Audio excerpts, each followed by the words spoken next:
Halo guys, selamat datang kembali di channel Irfan Akbar 67.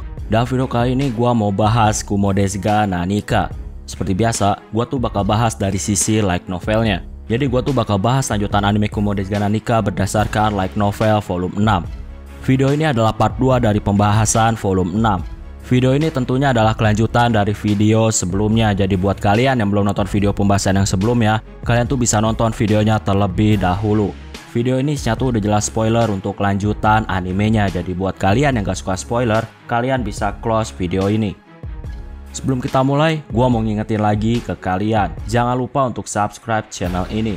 Dan jangan lupa juga untuk nyalain loncengnya, supaya kalian dapat notif kalau channel ini update video terbaru.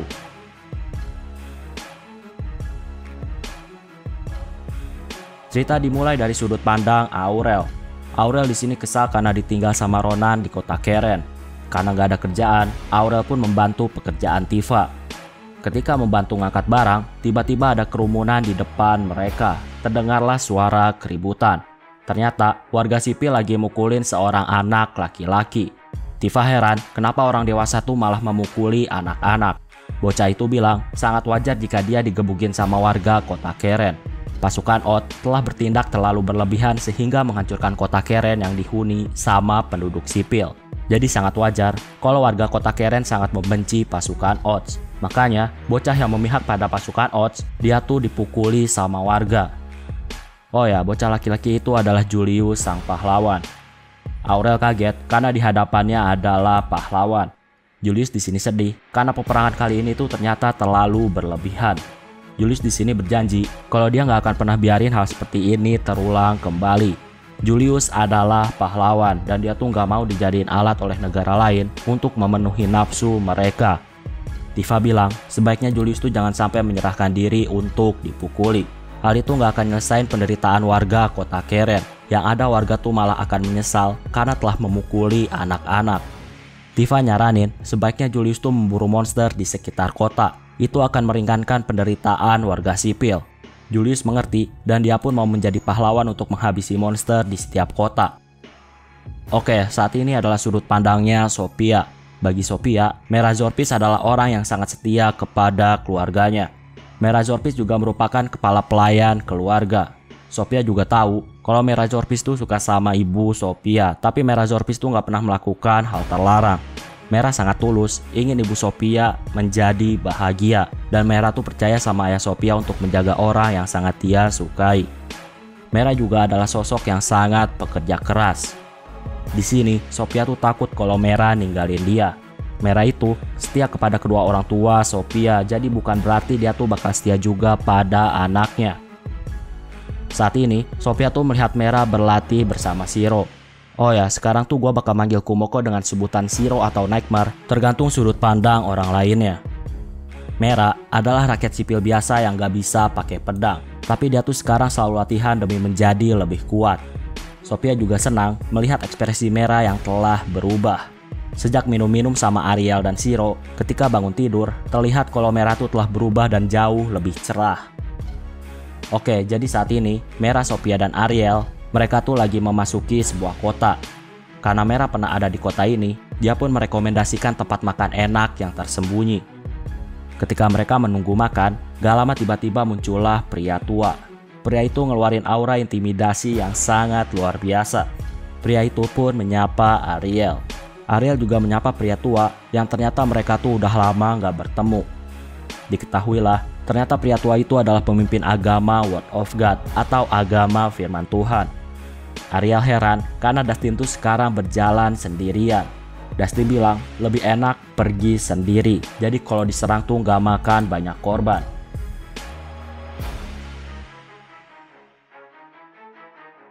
Dustin sama Ariel tuh di sini masih mengobrol. Dustin bilang kalau dia tuh mau ngobrolin 3 hal. Yang pertama, Dustin mau kalau Ariel tuh gak terlibat dalam agama Dewi Sariel. Yang kedua, Dustin mau info tentang para elf. Dan yang ketiga, Dustin tuh mau info tentang Mera dan Sophia. Sophia dan Mera kaget mendengar hal itu. Mera di sini menatap Dustin dengan penuh kebencian. Dustin adalah pemimpin musuh yang membantu negara Odd dalam menyerang kota Keren. Ariel di sini tahu kalau negara Odd mau melakukan invasi lebih lanjut sampai ke negara Sariela. dan kalau Ariel terlibat, maka akan merepotkan bagi mereka. Di sini, Dustin juga pengen kalau Ariel tuh menyerahkan bawahannya yaitu Nightmare atau lebih tepatnya Kumoko.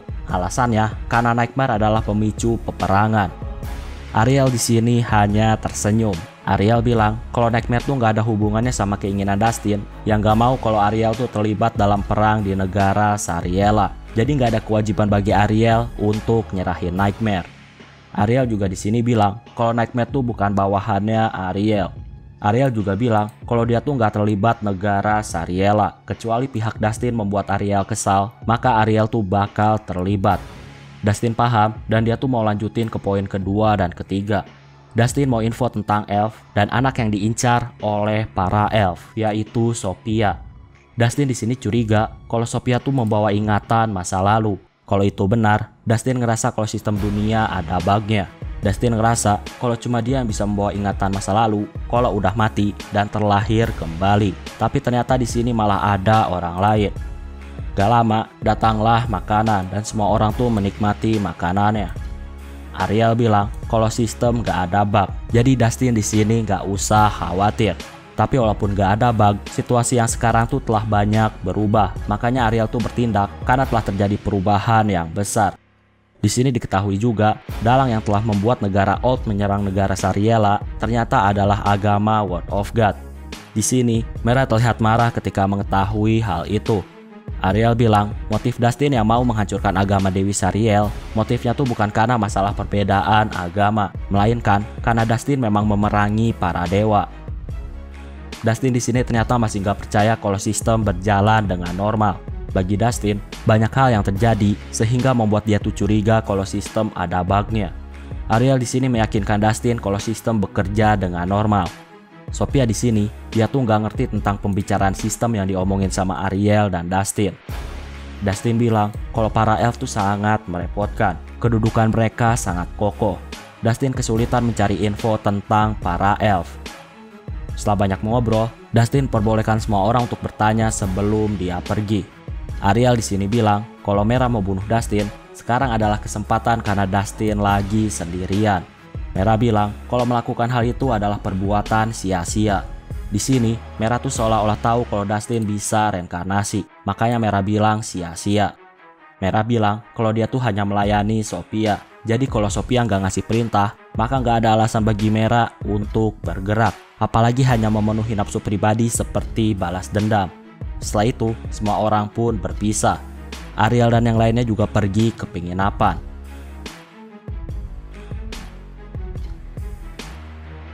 Di penginapan, Sophia bilang dia tuh mau kalau Mera lebih mentingin perasaannya daripada perasaan dia. Bahkan, kalau Mera memang mau, Mera tuh bisa pergi dari Sophia.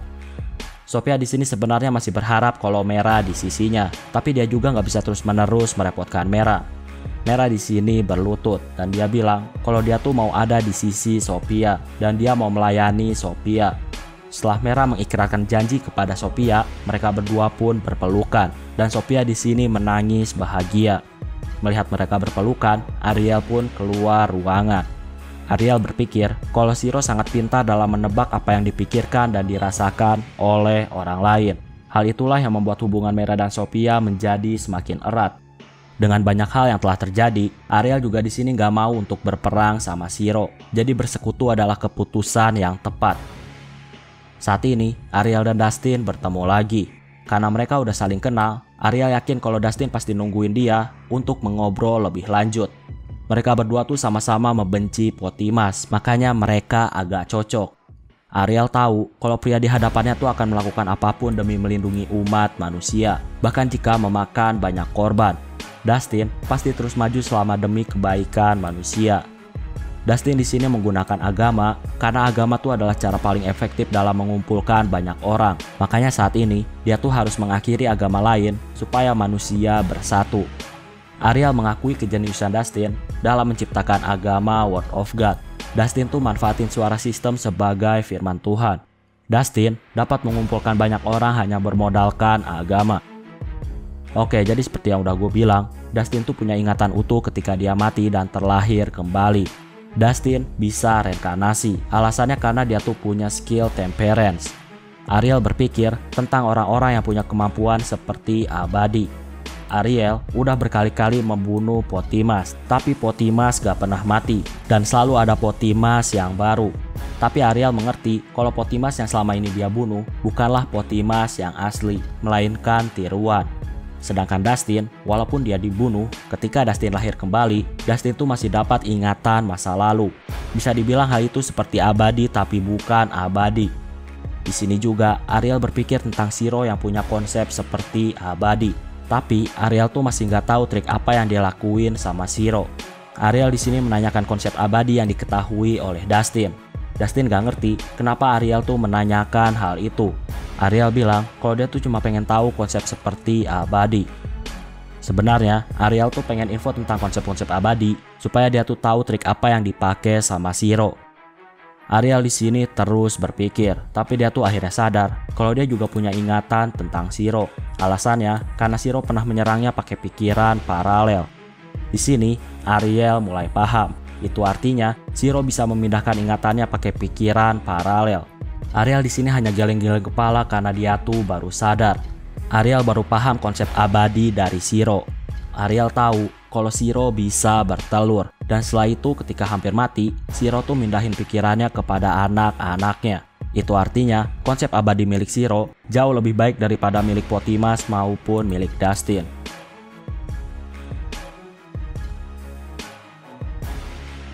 Ariel di sini masih berpikir. Dengan konsep keabadian milik Shiro, Ariel nggak tahu gimana caranya untuk bunuh Shiro. Mau dipikirkan kayak gimana pun, Ariel tuh masih nggak tahu cara untuk bunuh Shiro. Ariel lagi-lagi harus memilih opsi untuk bersekutu, walaupun udah tahu konsep Abadi milik Shiro. Setelah mengetahui konsep Abadi milik Shiro, Ariel pun berpisah sama Dustin. Dustin gak ngerti dengan tujuannya Ariel. Oke, sekarang adalah sudut pandang dari Ronan. Saat ini, dia masih mengikuti kehidupan para laba-laba putih.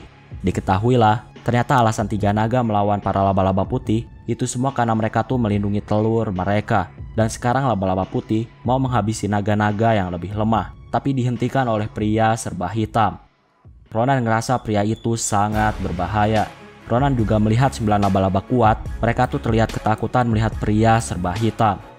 Pria hitam itu juga bilang sebaiknya Ronan segera pergi, tapi Ronan di sini tetap ngotot kalau dia tuh pengen mencapai puncak sihir dengan cara mempelajari kehidupan laba-laba putih. Pria itu bilang kalau itu adalah keputusan Ronan, maka hal itu nggak masalah. Tapi sebaiknya Ronan tuh pakai baju dan jangan telanjang. Pria itu terganggu dengan pria tua yang telanjang di dekat banyak monster. Setelah itu pria itu pun pergi. Di sisi lain, pikiran paralel Kumoko kesal karena Kuro menghentikan mereka dalam melahap naga-naga dan telur-telur mereka. Tapi walaupun gitu, pikiran paralel memaklumi karena Kuro adalah penguasa para naga. Karena naga dilindungi sama Kuro, pikiran paralel terus berpikir gimana cara untuk dapetin EXP dengan cepat. Dan mereka tuh berpikir untuk mendapatkan EXP dari manusia. Oke, sekarang adalah sudut pandang dari Julius. Julius saat ini mengalami mimpi yang buruk dan dia tuh terbangun dari tidur dengan nafas terengah-engah. Julius masih terus mengingat ketika pertama kali dia tuh melihat nightmare di medan perang. Saat itu, Julius dikirim ke medan perang untuk pertama kalinya. Dan karena masih anak-anak, Julius tuh dikirim hanya untuk menjadi pengamat supaya terbiasa dalam perang. Tapi pengalaman pertamanya adalah melihat mimpi buruk. Julius sangat ketakutan ketika mengingat hal itu. Julius melihat pembantaian yang dilakuin sama Nightmare. Saat itu, Julius membenci Nightmare karena telah melakukan pembantaian terhadap pasukan negara Oz. Tapi melihat keadaan yang sekarang, Julius berpikir kalau Nightmare tuh bertarung demi melindungi kota Keren yang saat ini benar-benar dihancurkan oleh negara Oz. Nightmare dibenci banyak orang, tapi di kota Keren, Nightmare dipuja sebagai pelindung. Gak lama, Julius dijemput oleh salah satu kesatria agama Word of God. Julius diminta untuk ikut upacara keberangkatan prajurit dalam menuju medan perang selanjutnya. Julius tegasin kalau dia nggak akan mendukung negara Oz lagi dan dia akan keluar dari peperangan. Tapi nggak lama, ternyata ada kabar bahwa segerombolan Nightmare telah menyerang pasukan. Seketika Julius terdiam ketika dia mendengar ada segerombolan Nightmare.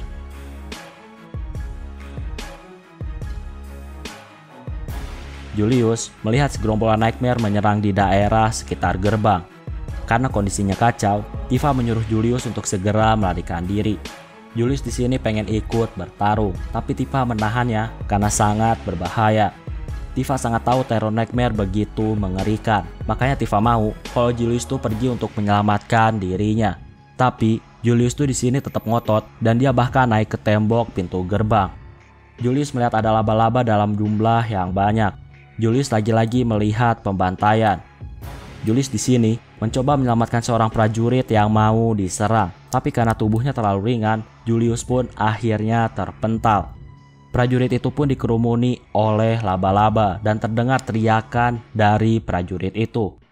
Julius yang masih kecil, dia tentunya ketakutan melihat pembantaian dan dia juga sangat takut ketika melihat banyak laba-laba yang mulai mendekati dia.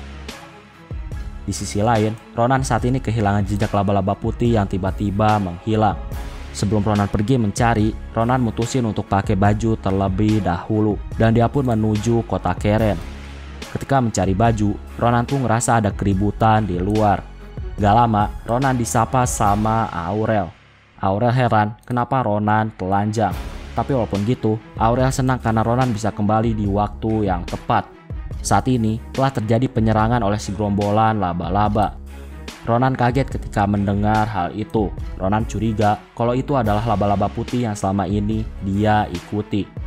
Ronan di sini mutusin untuk kabur, tapi Aurel tuh tetap menyuruh Ronan untuk segera ikut bertarung. Aurel di sini nangis dan bilang kalau Ronan adalah penyihir terkuat di dunia dan saat ini pahlawan tuh sedang bertarung. Jadi Ronan harus membantu pahlawan. Melihat Aurel menangis, Ronan sadar alasan dia ingin mencapai puncak sihir itu semua karena dia tuh ingin melindungi umat manusia. Walaupun Ronan tahu akan mustahil mengalahkan segerombolan laba-laba putih, tapi Ronan tuh tetap mutusin untuk bertarung. Ronan seenggaknya mau menyelamatkan pahlawan yang sangat dikhawatirkan oleh Aurel. Ronan saat ini ada di medan perang dan dia tuh melihat kalau kondisinya sangat suram. Ronan mulai menghabisi banyak laba-laba putih. Gak lama, Ronan melihat seorang anak laki-laki yang akan diserang oleh laba-laba. Ronan pun menyelamatkan anak itu. Anak itu pun langsung pingsan. Ronan sangat menyayangkan ketika ada anak kecil yang ikut dalam pertempuran. Anak kecil itu belum siap baik secara fisik maupun mental. Ronan menyerahkan anak itu kepada Tifa, sedangkan Ronan melihat segerombolan laba-laba putih.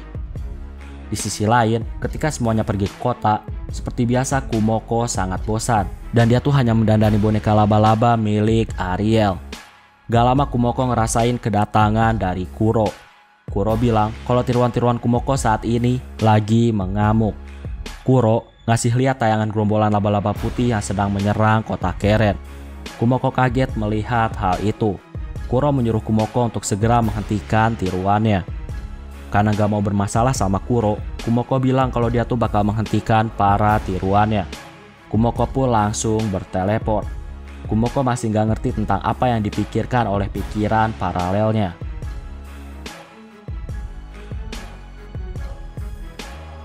Kumoko dan para boneka laba-laba milik Ariel, mereka pun akhirnya sampai di kota Keren. Oh ya, Kumoko mengajak para boneka laba-laba, itu semua karena Kumoko tuh kasihan sama mereka. Kalau Kumoko pergi sendiri, mereka tuh pasti bakal dimarahi sama Ariel. Ariel ngasih tugas untuk mengawasi Kumoko, makanya mereka tuh nggak boleh berpisah dari Kumoko. Ketika sampai, Kumoko di sini terlihat kesal pada pikiran paralelnya. Pikiran paralel bilang kalau Kumoko adalah orang yang aneh. Keputusan mereka menyerang manusia, hal itu adalah keputusan yang tepat. Kumoko tahu kalau sekarang pikiran paralelnya memiliki pikiran yang berbeda sama dia. Makanya pikiran paralelnya suka bertindak gak sejalan sama Kumoko. Pikiran paralel menentang Kumoko. Kumoko pun menusuk salah satu dari 9 pikiran paralelnya. 8 pikiran lainnya di sini mulai waspada dan mereka tuh menyiapkan sihir mereka.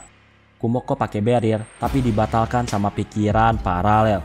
Tombak hitam pun terbang ke arah Kumoko. Kumoko di sini menghindar. Kumoko terkena beberapa serangan sihir, tapi itu masih belum bisa melukai Kumoko.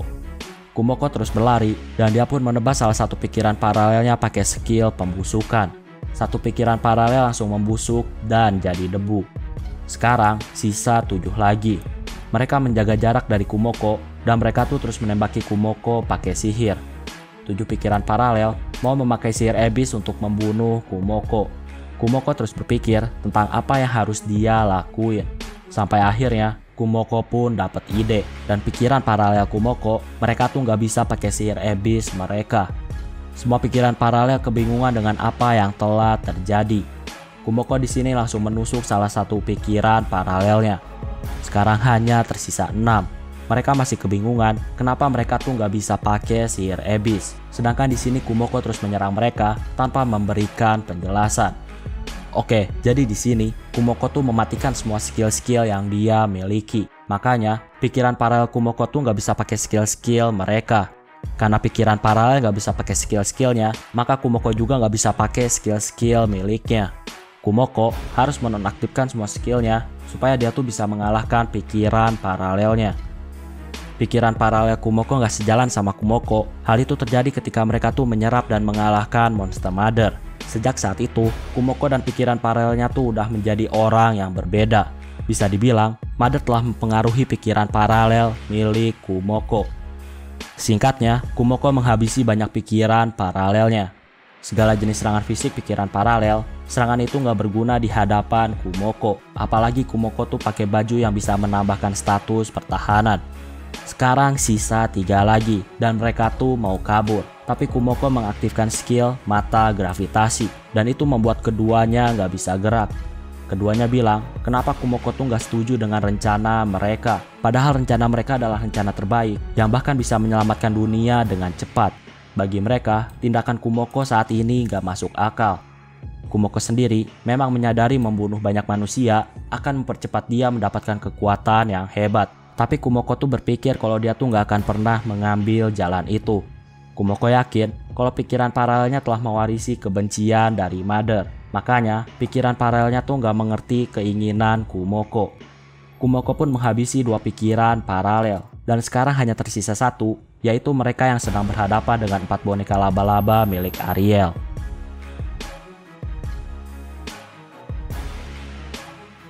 Kumoko saat ini melihat pertarungan para boneka. Walaupun para boneka udah jadi semakin kuat berkat baju Kumoko, tapi mereka tuh masih belum bisa menghadapi satu pikiran paralel miliknya. Kumoko pun langsung membunuh satu pikiran paralel yang tersisa. Oke, jadi Kumoko ini melawan pikiran paralelnya bukan di dalam pikirannya, melainkan pertempuran yang asli. Total di sini ada 9 laba-laba putih yang kuat, dan mereka tuh dikendalikan satu pikiran paralel Kumoko. Kumoko membasmi 9 laba-laba yang kuat itu, dan pikiran paralel Kumoko sekarang ada di pikiran Kumoko sambil berteriak. Kumoko bingung tentang apa yang harus dia lakuin pada laba-laba putih yang sangat banyak. Gak lama, kepala Kumoko diserang sihir api besar yang mirip seperti serangan naga bumi Araba. Kumoko gak nyangka kalau ada manusia yang bisa pakai sihir seperti naga bumi, dan sihir itu bisa membakar tempat dalam area yang luas. Ketika mencari tahu orangnya, ternyata itu adalah pria tua yang dulu pernah menghancurkan rumah Kumoko ketika di labirin. Walaupun kesal, Kumoko mutusin untuk menteleport semua laba-laba ke labirin Elroy. Kumoko melepas mereka semua dengan bebas. Pada dasarnya, mereka adalah telur yang diproduksi pikiran paralelnya. Jadi Kumoko nggak punya tanggung jawab untuk merawat mereka semuanya. Dan Kumoko lebih memilih untuk membebaskan mereka di labirin. Setelah itu, Kumoko bersama boneka laba-laba, mereka kembali ke tempat di mana mereka akan menunggu Ariel dan yang lainnya. Oke, sekarang sudut pandang dari Ronan. Ketika Ronan ngeluarin sihir api yang dahsyat, secara kebetulan laba-laba putih menghilang. Dan semua orang menganggap kalau Ronan berhasil mengusir pasukan laba-laba. Ronan sendiri tahu kalau sihirnya tuh nggak memusnahkan gerombolan laba-laba. Ronan menyadari kalau Nightmare yang asli ada di antara mereka. Dan Nightmare telah membawa gerombolan laba-laba untuk pergi. Jadi Ronan tuh nggak menghancurkan gerombolan laba-laba.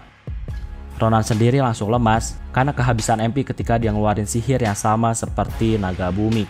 Ronan menganggap kalau dirinya tuh masih sangat lemah. Ronan saat ini pun istirahat. Julius berterima kasih pada Ronan karena telah menyelamatkan dirinya.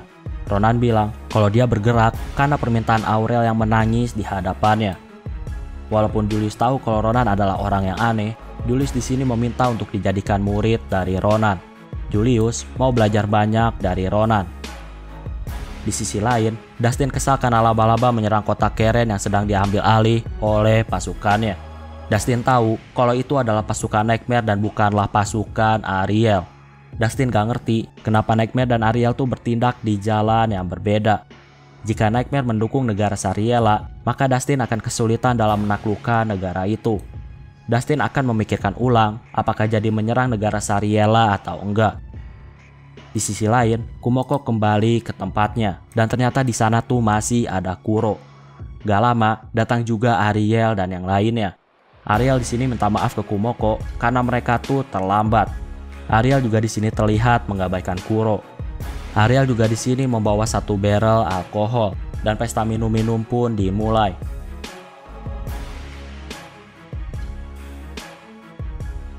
Ariel bertanya tujuan Kuro kenapa bisa datang ke tempatnya.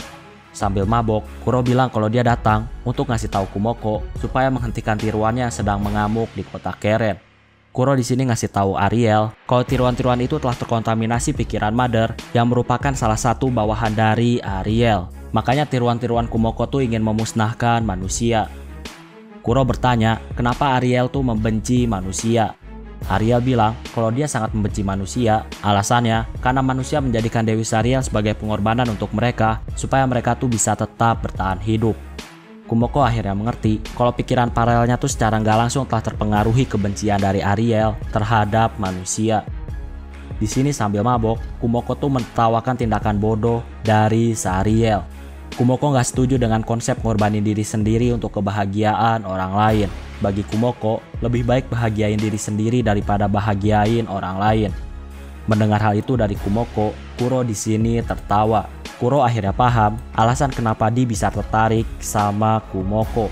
Kumoko tuh punya sifat egois dan sombong sama seperti admin D. Kuro di sini bertanya tentang tujuan Kumoko. Kumoko bilang kalau tujuannya hanya mengikuti keinginan dirinya sendiri. Kumoko nggak akan pernah terpengaruh sama keinginan orang lain. Baginya, keinginan diri sendiri adalah hal yang terpenting.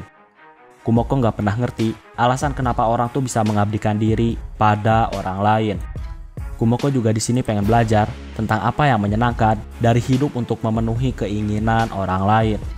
Kumoko di sini pengen banyak belajar dari orang-orang yang telah hidup untuk memenuhi keinginan orang lain.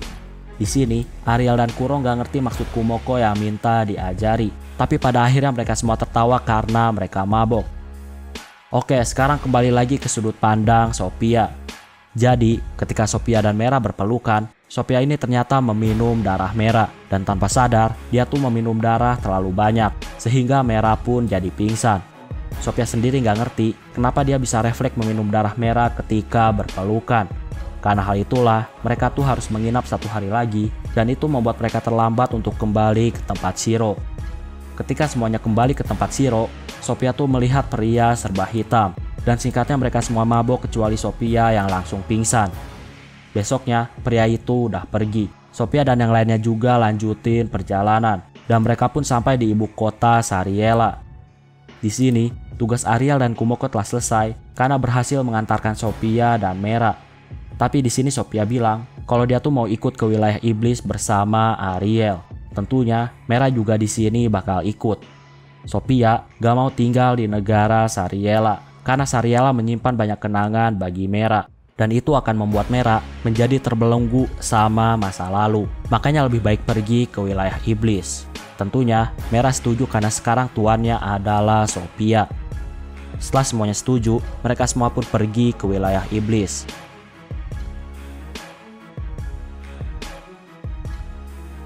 Nah, itulah untuk pembahasan video kali ini. Jadi di sini gua tuh cuma merangkum cerita. Kalau kalian mau lebih detail, kalian tuh bisa baca novelnya sendiri. Oke, kayaknya cukup untuk video pembahasan kali ini. Terima kasih karena udah nonton video ini sampai habis. Jangan lupa untuk subscribe, like, dan yang paling penting adalah jangan lupa untuk share video ini ke teman-teman kalian. Sampai bertemu kembali di video-video selanjutnya. Terima kasih.